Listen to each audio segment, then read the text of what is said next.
करण्यासाठी त्या फाईल हव्या होत्या. आणि त्या टायमिंगला मग काय करायचं आता असा प्रश्न पडला, कारण की त्या फायली तर माझ्याकडे नाहीये. त्या फायली तुझ्याकडेच होत्या आणि तुझ्याकडेच मागितल्या त्यांनी. हो, माझ्याकडेच मागितलं, कारण की डिपार्टमेंटचं काम मी बघते. मग असा विषय होतो की फायली सगळ्या मग हिनीच पाहिजे नाही का, कुठे आहे काय नाही सगळं असं सांगत होते ते. ठीक आहे म्हटलं. मग म्हटलं शोधावं नाही का ऑफिसमध्ये कोणाकडे चुकून गेल्या वगैरे असतील तर. म्हणून ऑफिसमध्ये जेवढे डिपार्टमेंट आहे ते सगळ्या लोकांचे 15 दिवस जवळपास पाठीमागेच लागले होते की तुमच्याकडे फाईल असेल तर द्या मला नाही का, माझ्या फाईल चुकून वगैरे आल्या असतील तर द्या. आपला बोलत होते. हो, सगळ्यांना म्हणत होते. पण सगळ्यांचं उत्तर एकच होतं की आमच्याकडे काय फाईल तुमच्या आले नाही, आल्या असत्या तर दिल्या असत्या.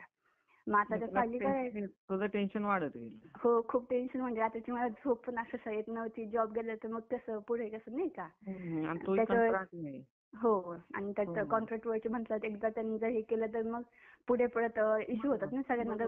सगळ्यांना कळतं की असं झालेलं म्हणून वगैरे. बरोबर. पुढे जॉबला परत प्रॉब्लेम होतो.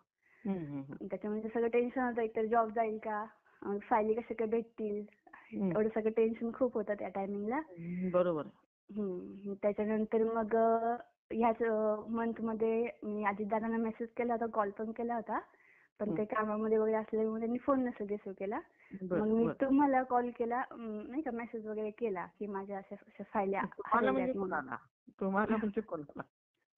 उषाताईंना फोन केला मी की माझ्या फायली वगैरे हरवल्यात म्हणून.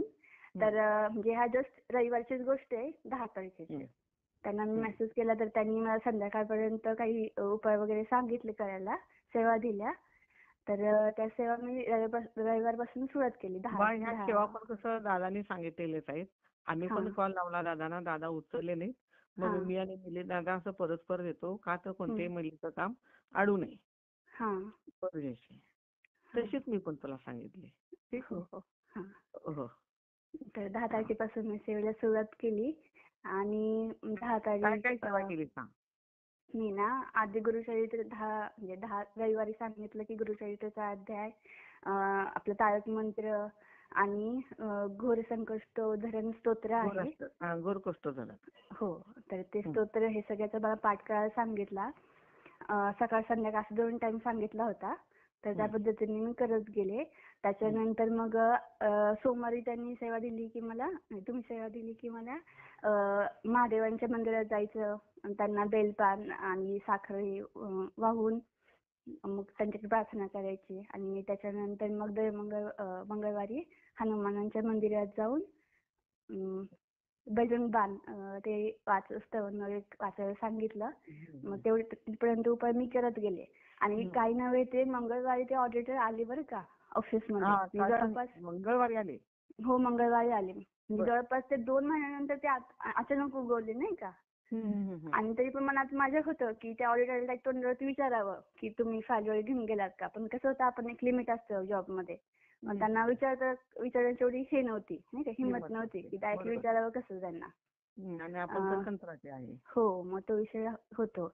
मग काय केलं, मग तो दिवस मी जाऊन दिला. म्हटलं बघू संध्याकाळी. दुसऱ्या मॅडम आहेत त्यांना म्हटलं त्यांना कॉल लावून वगैरे विचारायचं ना. त्यांनी विचारलं तर काय एवढं इश्यू नाही व्हायचा. पण तरी पण त्या पण मॅडम हे नव्हते जागेवरती, त्याच्यामुळे मग ते पण राहून गेलं. ते झालं. आणि मग बुधवारी सकाळी ऑफिसला गेले. आणि आमचे दुसरे सर आहेत, आमचे केबिनला असतात, ते म्हटले की ऑडिटर 3 फायली घेऊन गेले होते, त्यांनी काल रात्री आणून दिलं. म्हणजे अक्षरशः 3 फाईल रिटर्न आल्या. म्हणजे जवळपास 6-7 फायली होत्या. फाईल ना तिसऱ्याच दिवशी आल्या. रविवारी बोलून झालं, मंगळवारी संध्याकाळी 7 वाजता त्यांनी आणून दिलं लगेच. आणि मग त्यांनी आणून दिल्या. मग सरांना म्हटलं की मग आता बाकीच्या फायली, मग म्हणजे मला अजून ही गोष्ट कोणाला सांगितली नव्हती की माझ्या फायली वगैरे हरवल्यात म्हणून. कारण की ती गोष्ट आमच्या सरांपर्यंत गेली तर जॉबचं पर्यंत जाऊ शकतो म्हणून असं लगेच सांगितलं नव्हतं कोणाला. मग सरांना म्हटलं तुम्ही त्या माणसांना फोन करा परत की नाही का फायली परत देतील का म्हणून, किंवा अजून त्यांच्याकडे फायली आहेत का. मग असं म्हणून मग सरांनी बुधवारी त्यांना सकाळी वगैरे कॉल केला की तुमच्याकडे अशा फायली आल्यात का. तर ते ऑडिटर स्वतःहून म्हटले की हो आल्यात. मेन गोष्ट तुझ्या 6च्या 6 हरवलेल्या फायली मिळाल्या.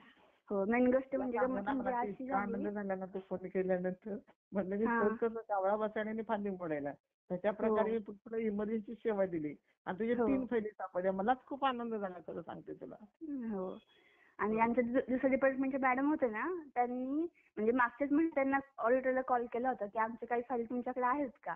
तर ऑडिटर हम्म. स्पष्ट म्हटलं होतं की आमच्याकडे तुमच्या कोणत्याही फायली नाही.